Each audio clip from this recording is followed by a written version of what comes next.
From 89.7 WUWM, Milwaukee's NPR, this is Lake Effect. I'm Audrey Nowakowski. Today we'll look at the history of providing sanctuary in the United States and in Wisconsin. Then two Milwaukee sisters share their experience of changing their immigration status at the same time. I think that we're incredibly fortunate, and it's very on brand for us as siblings to go through these processes together. But not everyone has that. People go through this absolutely alone. Plus, we'll speak with the writer and director of The Queen of My Dreams, a genre-blending mother-daughter dramedy centered on Bollywood dreams. I remember watching these movies and just thinking, I want that love. I want that vastness. I want that kind of epic storytelling that takes place on mountaintops and deserves that level of fantasy. All that's coming up on Lake Effect, but first, here are today's headlines. This is Lake Effect from 89.7 WUWM, Milwaukee's NPR. I'm Audrey Nowakowski. Thank you so much for joining us. We'll start today by exploring the concept of sanctuary, which has a few definitions. It is a physical space within a house of worship, but it's also been thought of as a safe harbor where immigrants and refugees can seek respite. Throughout our local and national history, there have been waves of sanctuary movements stemming from religious organizations, activists, and legislation.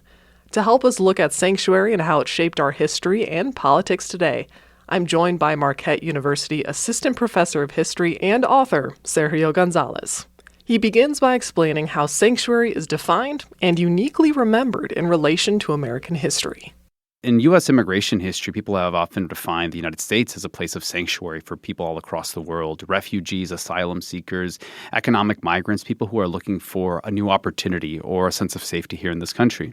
When we think even more specifically, and I think if we think of the 21st century and 2025, sanctuary now has a very specific political connotation. And of course, that's very much connected to the question of immigration and the way in which immigration activists have taken up that term, especially since the 1980s, as a rallying cry to really create these spaces of safety for undocumented immigrants and refugees in this country.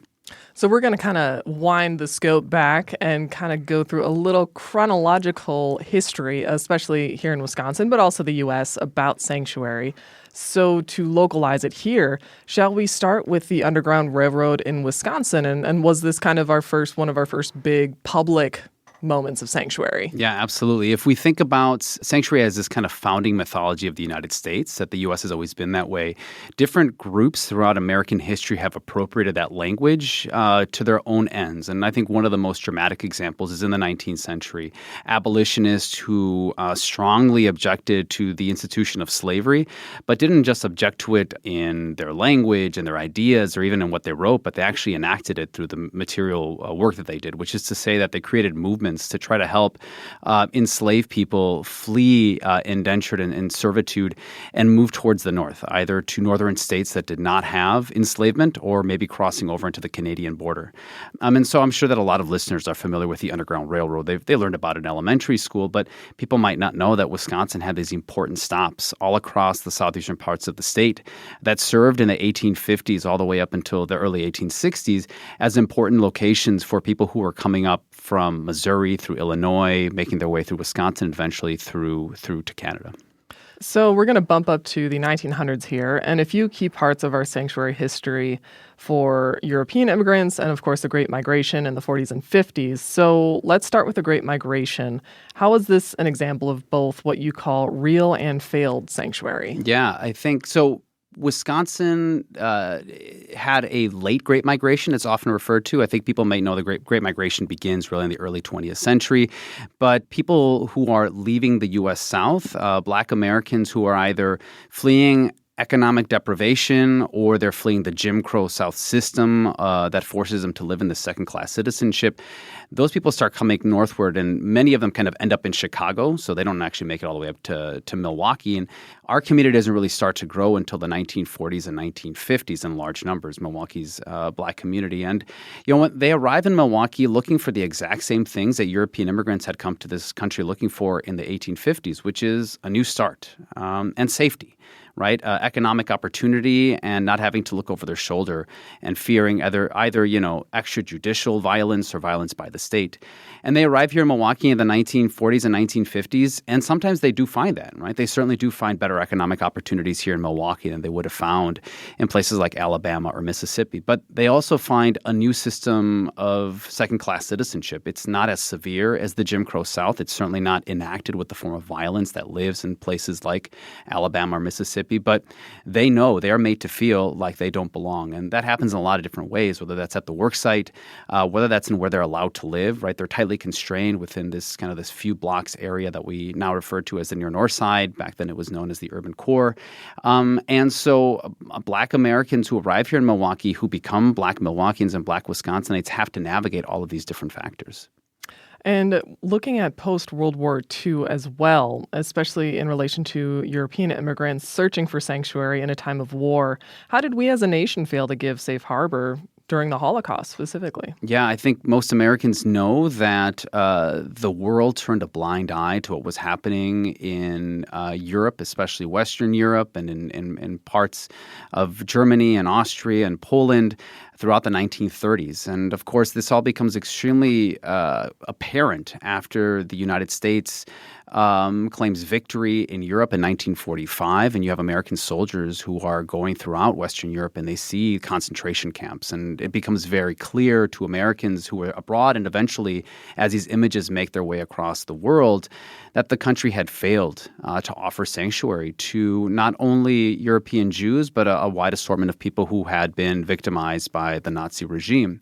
And so there's an acknowledgement after 1945 that the world needs to do better, right? And so when the United Nations is formed after World War II, one of the most important things that they do is to establish a set of standards for how the world is responsible to deal with refugees, right? They set up this very clear standard on who is a refugee, and then the obligations or responsibilities of nation states to offer these people a sense of sanctuary, a sense of safe harbor. The entire concept of the refugee is kind of developed as a legal category after 1945. And, after that period, then the United States kind of haphazardly works their way trying to understand what's their obligation to this. The U.S. does not sign on to the UN human rights standard of what a refugee is in 1947. In fact, they don't adopt that fully until 1980.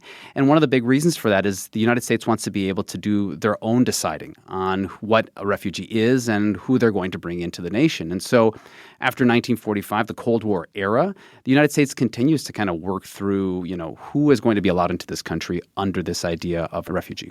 So you mentioned the 1980s, which is perhaps the next biggest and impactful wave of the sanctuary movement. So can you explain why this period is so important when we're talking about sanctuary in modern history? Yeah, the 1980s is a period where sanctuary becomes a rallying cry for a growing movement of religiously motivated individuals who are working out of houses of worship, who see a growing number of people arriving from Central America, specifically from El Salvador and Guatemala. And these are people who arrive at the U.S.-Mexico border in the early 1980s, bearing very clear marks of the revolutions and the civil wars that they are fleeing, and specifically these repressive regimes that are sending death squads into rural areas, into urban spaces. And so Salvadorans and Guatemalans arrive at the U.S.-Mexico border. They try to avail themselves of the 1980 Refugee Act, which is this new piece of legislation that Congress has passed that has brought the U.S. into line with international human rights law. And that basically stipulates that if a person can demonstrate a well-founded fear of persecution in their home country, they should be allowed to stay in the United States. The problem is that Salvadorans and Guatemalans witness a 97 to 98% rejection rate of their asylum applications. And so you have churches and synagogues in the U.S.-Mexico borderlands. They see this happening. They're asking, why is this going on? And they quickly realize that this is all politically motivated. The Reagan administration is refusing to acknowledge these people as refugees because they would then have to acknowledge the United States' role in destabilizing those countries in the first place. Because at the same time, the U.S. is still sending hundreds of millions of dollars in money, in military support, in training to these countries. And so churches and synagogues decide they have to do something about it. In 1982, in Arizona and California, the first churches declare themselves places of sanctuary for these Central American asylum seekers. And they do so knowing that they might be seen as breaking the law by the federal government. Pretty soon that movement spreads all across the country, including here in Milwaukee. Milwaukee becomes the host to the first Latino, the first Black, and the first Jewish houses of worship to become sanctuaries for Salvadorans and Guatemalans during this era. Gotcha. So our next kind of marker of sanctuary and the movement and higher activity of this movement is under former President George W. Bush's administration. And this is specifically post 9/11. So can you explain how this event kind of restarted the movement in a more public-facing way? Yeah, the movement goes dormant after the early 1990s. The revolutions in Central America settled down. The U.S. begins to actually live up to its obligations under the Refugee Act.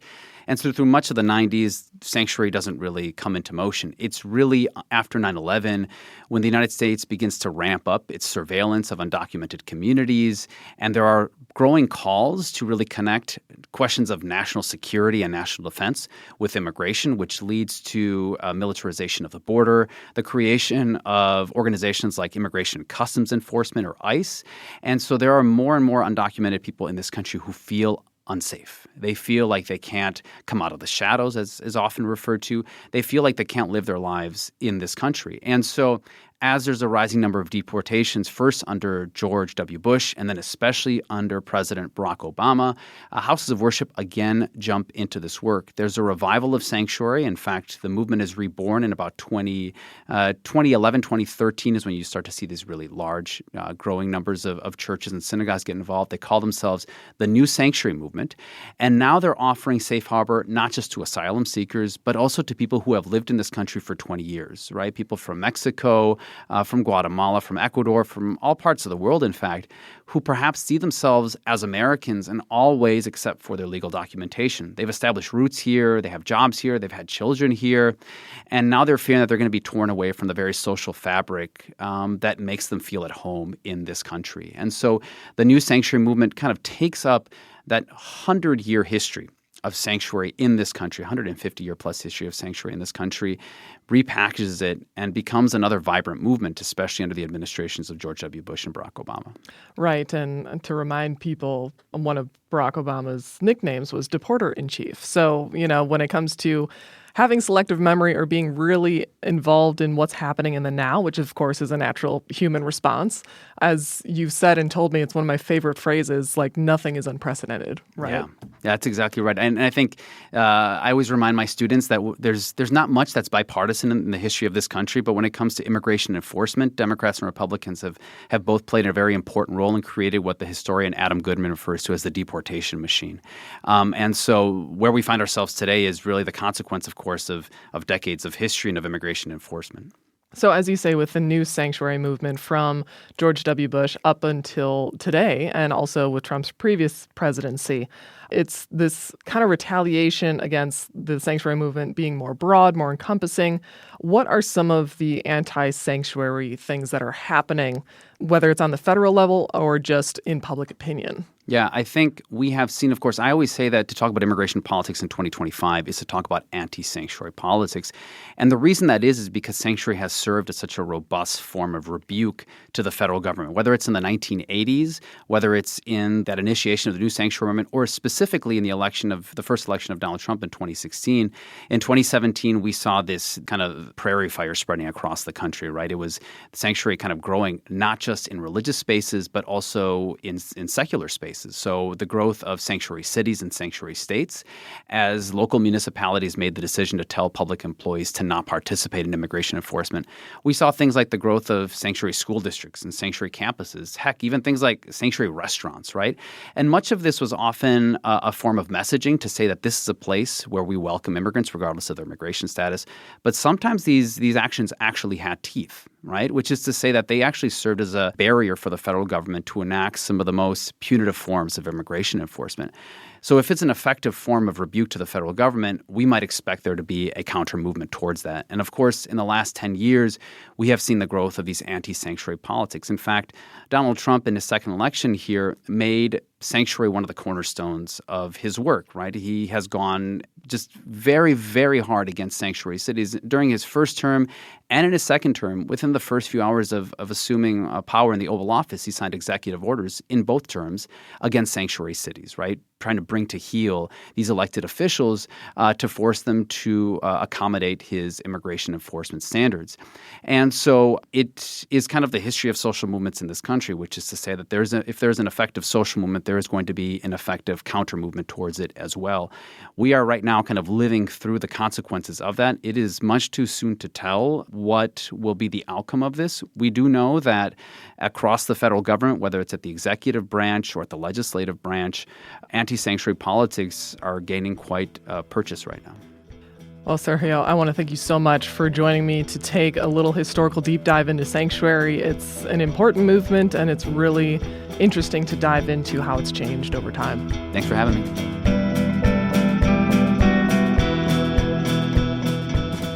Sergio Gonzalez is an assistant professor of history at Marquette University and the author of the books Strangers No Longer, Latino Belonging and Faith in 20th Century Wisconsin, and Mexicans in Wisconsin. We spoke about sanctuary movements back in May.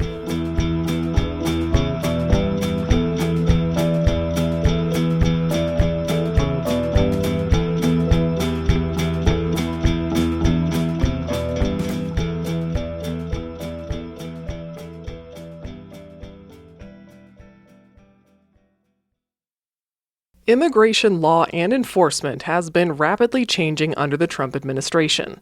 It's created uncertainty for immigrants applying for citizenship. That process has always been costly and lengthy, but there are new challenges with this administration. This month's group chat features two sisters born in Mexico who grew up here in Milwaukee and were DACA recipients. They applied for green cards after marrying U.S. citizens, and they were just approved. They talk with each other and their husbands about the experience. They requested to be anonymous out of fear of retribution. What were you most anxious about during this process? And then what were you most excited about? I was most anxious about, messing up, whatever that meant, you know. Our relationship is obviously very authentic and valid, but I feel like just the way we grow up, we always have some expectation that, someone's out to get us, you know, they want to see us mess up. And it's with all relationships, they have, ups and downs like anybody else. And it feels like you don't have the right to have a down. Does it feel like the performance always has to be turned on? Yeah, you have to be, it's very performative, you know, you got to be very performative for sure. I feel like when I had our interview that week, we had so much going on that we didn't, it's not that we were in bad terms, but we weren't super communicative that week. We were just really busy. So it feels like everything just happens really quickly, and it's you're not at your best and you question everything. What were you most anxious about? Making a mistake in the interview, and your process not going through maybe because of a mistake that I made. I feel like there's nothing to talk about. I don't know if you feel that way. It's just maybe exhausting. I have nothing else To say. Yeah. Yeah. There's so much to say, but at the same time, there's nothing I can say. And I've been thinking about these things for 25 years. I just don't know what else I could possibly say. Mm-hmm. Which isn't what we're here for, but I wanted to share that. It's really hard. It's hard. Once you receive the approval letter, you think you're going to, feel this excitement. Oh my God, my world is changing. But it was just, another regular day, a notification. It was just oh, this isn't how I expected to feel. I think he was more excited than me. I was. He got home and he would had teary eyes and he was just jamming out to music. And I was just oh, I don't feel that way though. I don't know. It just doesn't feel real. How did you feel when I got my approval? Happy, surprised that they got back to us so fast. Happy that we could travel together and stuff like that. Did you feel the same? Yeah, no, I've been, you got your friends, they do some international traveling, and it sucks to think that you can't do that with your wife because of some technicality or whatever you want to call it. But now that she got her residency, it was nice that we can start kind of like having those dreams together, you know? How did you feel, sister? I think I probably had a really hard time because I think I've been prepping myself for the possibility of a residency application since I was like a child. Like that has always been a motivation for education and employment and not doing drugs and not stealing. Like and I mean that very literally, like, oh, I have to be a good kid because I can't have a criminal record. So I am always thinking like, what's next? And once it came there, it was just like a hard stop. And I think it was very weird for me to not have like a goalpost because I have like no next step. So I feel like I've been looking for next steps. Like my husband wants to do a name change. So I was like on the Wisconsin court website, just like downloading forms because I just needed something to do. I looked up the forms for removal of our conditions. I looked up the form for like our citizenship application. I don't feel emotion. I feel like, okay, what can I do next? Because I've just been on go mode for so long. I guess I have a question for the guys. Do you feel like your past has informed this experience now?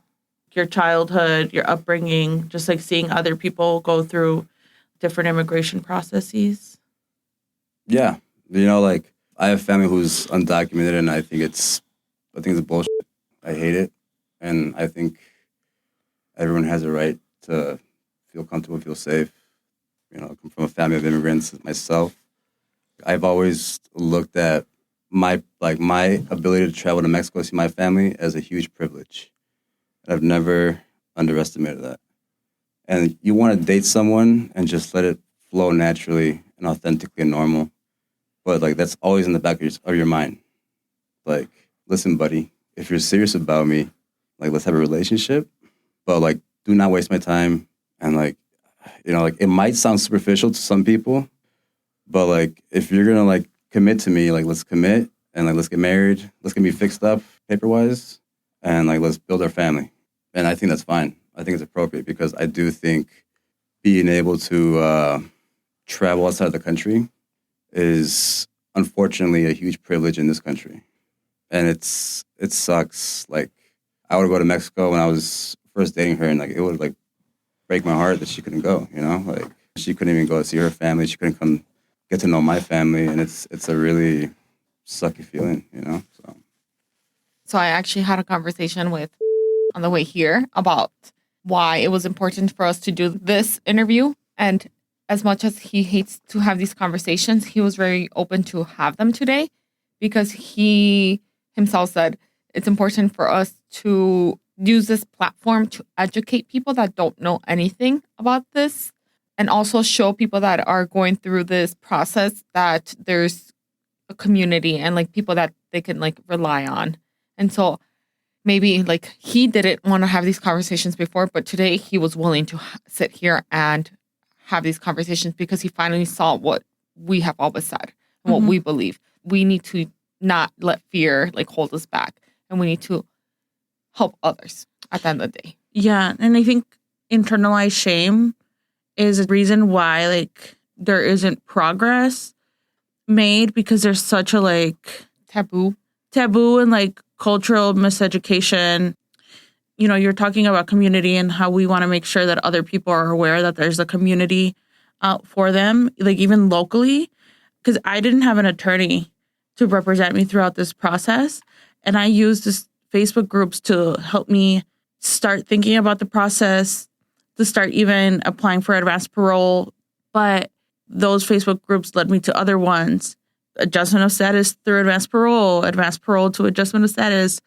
Like not only was I reading and posting questions like on the feed, like there was people that I sent my application to and they reviewed and sent back with feedback. You can post on there like, I have a interview in such and such office. What was your experience? It helps like ease a lot of that anxiety. Like it makes it not be such an isolating experience. I think that we're incredibly fortunate and it's very on brand for us as like siblings to go through these processes together. But not everyone has that. People go through this like absolutely alone. I just like can't even put myself in that place. Like I've always have had a built-in support system, and that has always helped me like hold out a hand for anybody else. And we have shared space with so many other people who have gone through similar things or like are about to. And maybe it's just because we learned to do that as sisters. So I did have a lawyer. My lawyer pretty much did everything. I gave them the information they needed and they filled out the application. I was kind of disconnected from my application in a sense. And so when I wasn't hearing back, I felt like time was ticking and nothing was moving along. I was like freaking out. And every time I would reach out to you and you would be the one to tell me like, based on like all these support groups, this is normal. This is a timeline. And like you were always the one to like center me because I feel like I was just disconnected. But that's why I hired a lawyer to kind of just take on that load because I couldn't do it emotionally. And I think that's like important to like talk about the privilege of having the money to do that. And we also have like a huge privilege of being English speaking. These forms are in English. Oh God, yes. And they were difficult. And some of those questions were tricky. Yeah, some of those questions are difficult. Yeah. So we're English speaking. We sit at an office. I could take my lunch break and go over the forms. Like I'm not out on a job site. And I don't have to come home physically exhausted. We've also been educated throughout our lives of like what makes you an eligible immigrant and what makes you ineligible. So we didn't have complicated cases. So we didn't have to talk ourselves down from these moments of stress of like, I have a criminal record. What if they find that inadmissible? I think the most moment was when we realized we had our interviews. I remember both of us saying like, it's too soon. Like I just wasn't ready. We had such important things coming up, big family events that we had been planning for years. And it's like, this is just like inconvenient. The fact that we could even for a second think this is an inconvenience shows like we really were in such a positive place. And I do recognize that. I didn't think I was going to go through this process like at the same time that you were. So there was days where and I were like, is she going to be jealous if I get it first? Or how are we going to feel if she gets it before like us? Like, did you have those same moments? No. You're more mature than us. I don't even think that it's a maturity thing because I'm not that mature. And I think if you had gotten your residency before me and could have traveled and did travel before me, I would have been so mad. Like in a childish, I want that Barbie way, where I still would be happy for you, but I'd be so ticked off. And I would feel the same way. And it like makes me wonder how our other sister feels. Oh, yeah. Like I think about that a lot. I think that has robbed a lot of the joy from this. Mm-hmm. Where like we came here, it was like us three sisters, my mom and an aunt.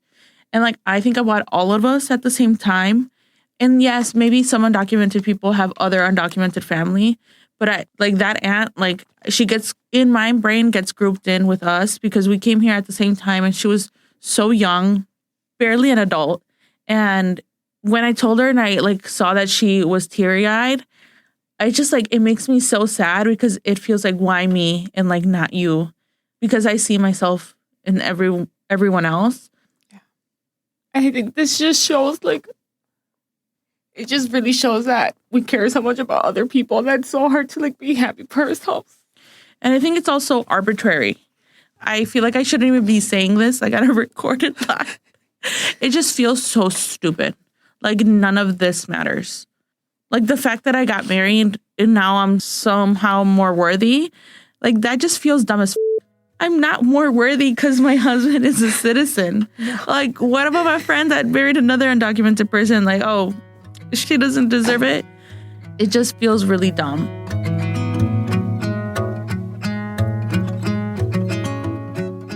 Those were two Milwaukee sisters and their husbands talking about the emotional toll acquiring U.S. citizenship has taken. Group Chat is our monthly segment featuring local voices that aren't typically heard, expressing their own opinions. It's produced by WUWM's Jimmy Gutierrez. Did you know you can listen to Lake Effect as a podcast? Just search for Lake Effect wherever you get your podcasts to download and listen on demand. In about 15 minutes, we'll explore some of the best ways to enjoy reading a book. But first, we'll speak with the director of The Queen of My Dreams, a vibrant, genre-blending mother-daughter dramedy that bounces between Karachi and Nova Scotia. That's coming up on Lake Effect on WUWM.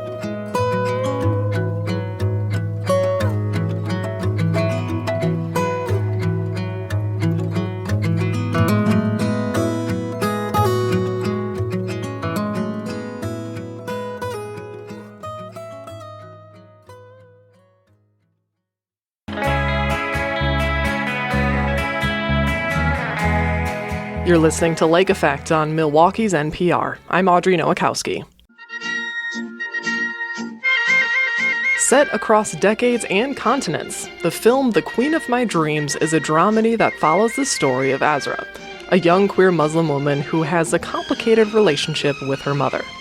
When a family tragedy happens, Azra goes to Pakistan and through that journey travels through different time periods with flashbacks that show impactful moments of her and her mother's life.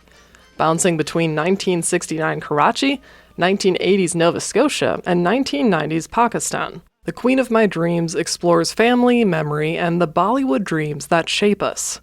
It'll be showing this Saturday at the Oriental Theater as a part of Milwaukee Film's Cinematic Sisterhood series. Ahead of that, The Queen of My Dreams director and writer Fawzia Mirza joins me now. Fawzia, welcome to Lake Effect. Thanks so much for having me. I really enjoyed the different scenes and times that you take your audience to. And this was not part of what this film originally was. It was a short back in 2012. So can you share a little bit about the short and its origins and how it grew over the years into writing this movie? Yeah, I made the short film of the same name, The Queen of My Dreams, really before I was a filmmaker. I was reconciling my identities. I was trying to figure out how to be queer and Muslim and love Bollywood romance through art. It was originally supposed to be an art installation piece. I was recording footage in Chicago, where I was living at the time, and where I've actually, spent a lot of time in Chicago, um, performing and making art. And I had all this footage, and I was like, oh, I'll put it up in a gallery and maybe have a live performance element to it. And a very dear friend of mine who was a filmmaker at the time, Ryan Logan, he said, I think we could turn this into a movie. And so he had been challenged to tell a 3-minute story concisely and quickly and well. And so he said, what if we turn this into a 3-minute short film? And I said, sure. So we made this together. He did so much of the post work, all of the post production work. I added some VO, and we had this short film. And really, through making that film, I was able to, I don't know, find answers to the questions I was asking about identity. And by having this film, I suddenly was able to share it and submit it to film festivals. And sharing it to film festivals, much like the one in Milwaukee, I was able to find community in a way that I hadn't before, and find people who cared about not just my story or my voice or what I had to say, but also felt like cared about me. So that sort of began the journey. And actually, when it was a short, after it was a short film, because I was an actor in Chicago theater at the time, the big dream was to do a one-person show. So I worked with a company in Chicago called Catharsis Productions and developed a one-person show called Me, My Mom, and Sharmila, which was an extension of the short. I got to perform that play in several countries, including Pakistan. We did it at Theater Wit in Chicago. And it was only then, after I'd made more short films and more films got into festivals, that I started to imagine there could be a feature length film in this. And that began the slow process of that dream taking shape. Well, and I feel like, as you mentioned, you were learning more about your identity, finding different communities. That also changes and happens again and again in our lives, right? So that, I'm sure that informed the feature and how you went about writing it. 100%. I mean, I tell people all the time, if I tried to make that feature film the same time I was writing and developing the play, I wouldn't have had the same answers and would not have come to the same conclusions. I think when you look at the body of a filmmaker's work, you see that they're often grappling with the same stories or same people or same characters, but I think the endings often change because the filmmakers changed. And that is definitely true for me. I mean, when I made The Queen of My Dreams, the feature, I just wanted to find compassion for the mother character and poke some more holes in the daughter character and find more nuance for all of us and all of the characters. Because I think as a person, I had found that. I think that, you know, we live in such an individualist culture, such an I culture, but we come from these we communities and places that are really beautiful. And my journey in making this film was definitely finding the compassion for what everyone else went through before me and taking the center of the me out and really looking at, well, what about her and her relationship with her mother? And, you know, the love story in this really does center the mother and the daughter. And so when people ask me what kind of movie this is, I tell them it's a mother-daughter love story, first and foremost. I do want to get into the mother daughter dynamic a little more, but before we get to that, I want to get to a line that you said in the short, the first iteration of The Queen of My Dreams. And you said when you were a kid, you worshipped your mother and those Bollywood heroines. So, what were the characteristics of each of those that made you feel that way that has carried on into multiple film projects, not just this current one? You know, when people think of Bollywood, or when I think of Bollywood, I think of, you know, the very sort of essence of what it means, like Hindi language films that have music numbers, are big and vast, can jump from, you know, the streets of Delhi or Mumbai to the mountains of Austria. And no one bats an eyelash at that shift from one place to another. It is, they are so big and vast, they can have five or six or seven genres in one film. There, the love is big, the romance is big, the family is big. And, you know, I watched those movies as a kid. I think, you know, my parents moved from Pakistan and moved to a small town in Canada. And there weren't a lot of us, a lot of people like us or our community like us. There weren't a lot of the stores or the food we ate or, you know, and so a way to connect to culture was through these movies. And I remember watching these movies and just thinking, I want that love. I want that vastness. I want that kind of epic storytelling that takes place on mountaintops and deserves that level of fantasy and is the love of the ages that happens that you only dream of. And so for me, the Bollywood love, the Bollywood drama, the Bollywood like emotionality is something I've carried with me in I think every day of my life. And so then when I became a filmmaker, there was no doubt that I'm seeking that bigness, that vastness, that epicness every single moment of every frame. And so I think in The Queen of My Dreams, you see that, me searching for that or wanting that every moment of the movie. Well, and it envelops you, and I think it's a fun ride to kind of get you out of yourself and out of your normal viewing habits. And as you said, it's centered around this mother-daughter relationship, and at times it's delivered in such a great subtle way of going about it that especially people who identify as mothers and daughters can recognize. So can you share how much of that was either carefully written or how much of that the actors had a hand in collaborating with you to showcase this dynamic? Well, first and foremost, I'm definitely a collaborator. So everybody had a hand in making this what it is, whether for sure the actors, these incredible actors, Amrit Kaur, Hamza Haq, Nimra Bucha, Gulay Rana, you know, just Ayana Manji, incredible actors who brought their ideas, their hearts, their entire beings to the performances, you know, but also the DP and the production designer and the my creative producers who were always sort of shaping, helping guide me in making this very, I think, ambitious first feature as a director. The costume and the makeup and, you know, the art team were essential. I think something that was really important to me is I didn't want to make a film where you have one villain. I think we all kind of contribute to the complications of family dynamics. And because I wanted there to be compassion for the mother and the daughter and the daughter and the mother, you sort of see all of that. So there's no one villain who you can place all of your misgivings upon. That was really important. And also, the person I am now or have become over the years, I also don't really carry any shame about who I am, where I come from, or why something is.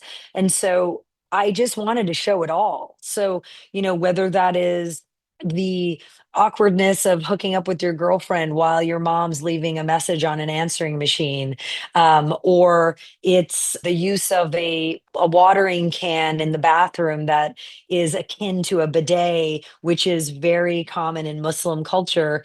And I wish more cultures, and just all of these little details. I don't feel bad about it. I don't really worry about what anyone's going to think about it. Like, I just wanted it to feel really, really real. And I think sometimes we forget that we aren't always perfect when we're thinking about our relationships with the people we love. And how are we also contributing to, I guess, the struggle? As you mentioned, this film was your directorial debut, and also given that this story is such a personal one that you have a lot of connections both behind and on screen. What are some of your key lessons from this experience outside of like really leaning into I've grown and I'm embracing who I am right now? What else did you learn about yourself through directing? I learned that there was a lot I didn't know. I learned that I love it. I remember having a moment on set where I turned to my wife, who's also one of the producers, Andrea Wilson Mirza, who will also be at the screening with me on Saturday night. I turned to her and I said, I am so glad, like, I'm doing this, that we're doing this. This is my path.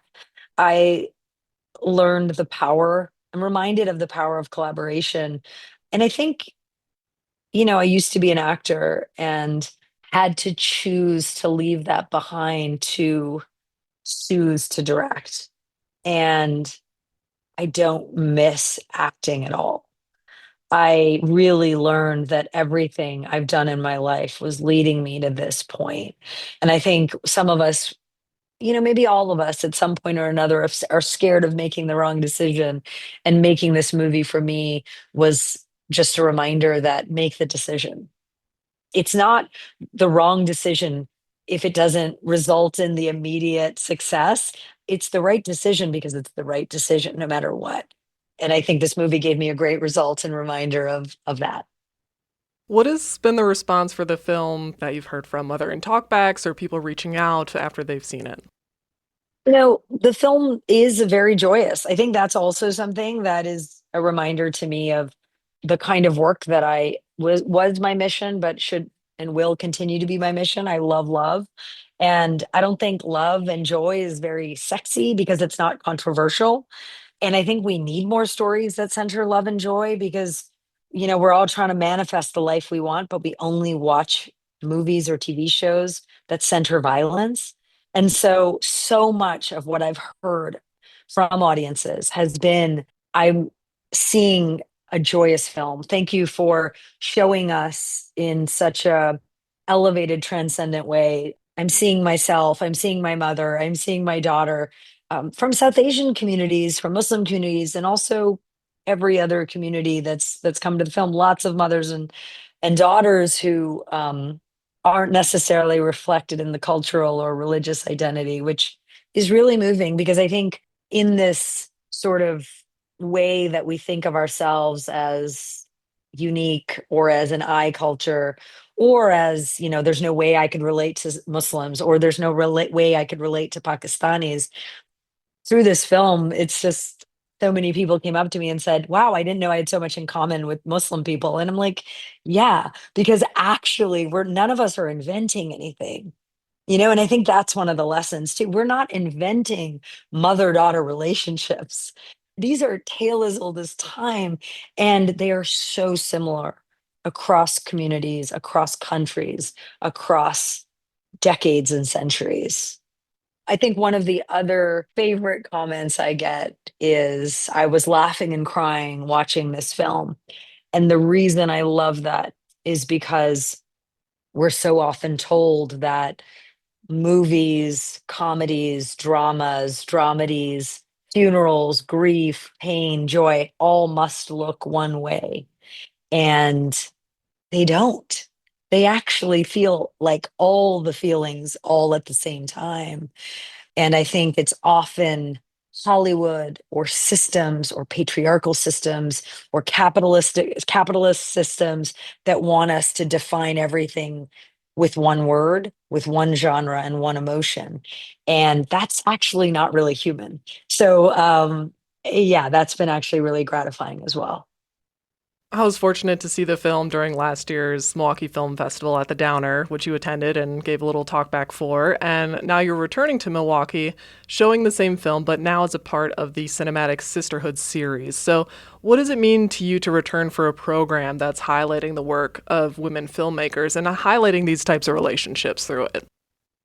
I think we're in a moment when the access points and opportunities or programming incentives or initiatives, the resources in general, and funding for women, for all groups that don't benefit from the patriarchy, all of those resources are being cut dramatically and drastically across the state, the country, and any opportunity where any of these groups that I'm a part of are elevated and centered, I think are essential to us as a culture. And I am happy and excited to, elevate that even further by being able to attend. We need these kinds of programs now more than ever. Well, Milwaukee is happy to have you back soon, and I want to thank you today, Fazia, for taking some time to talk to me a little bit more about The Queen of My Dreams. Thank you so much for having me, and thanks for supporting the movie.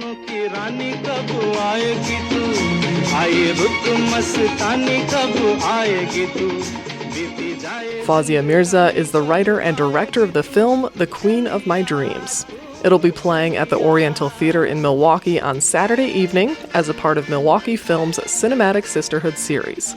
Mirza, as well as producer Andrea Wilson Mirza, will be in attendance for an extended post-screening Q&A. You can find more details at wuwm.com.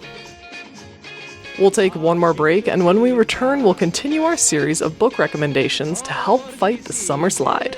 That's next on Lake Effect on WUWM. क्या है भरोसा आशिक दिल का और किसी पे ये आ जाए आ गया तो बहुत पछताएगी तू मेरे सपनों की रानी कब आएगी तू आई रुत मस्तानी कब आएगी तू बीती जाए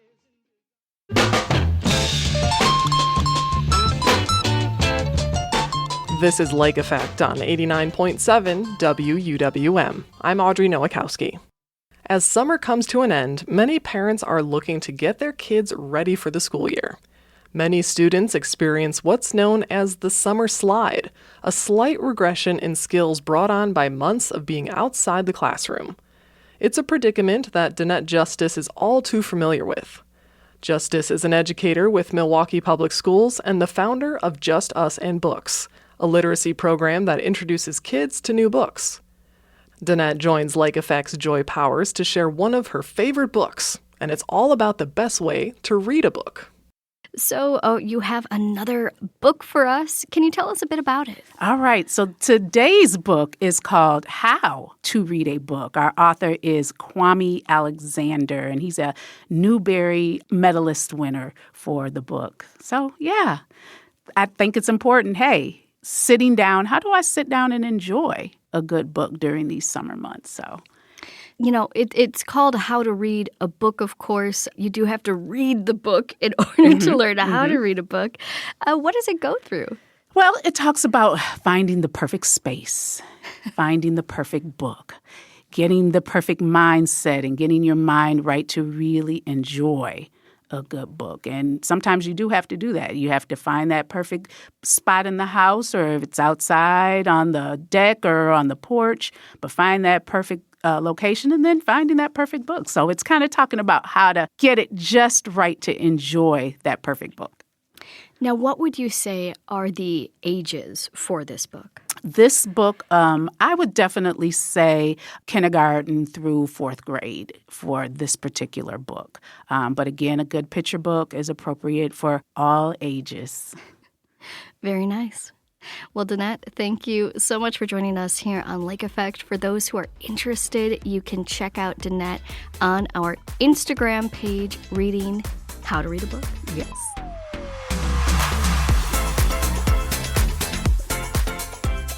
That was Danette Justice, founder of Just Us and Books, chatting with Lake Effect's Joy Powers.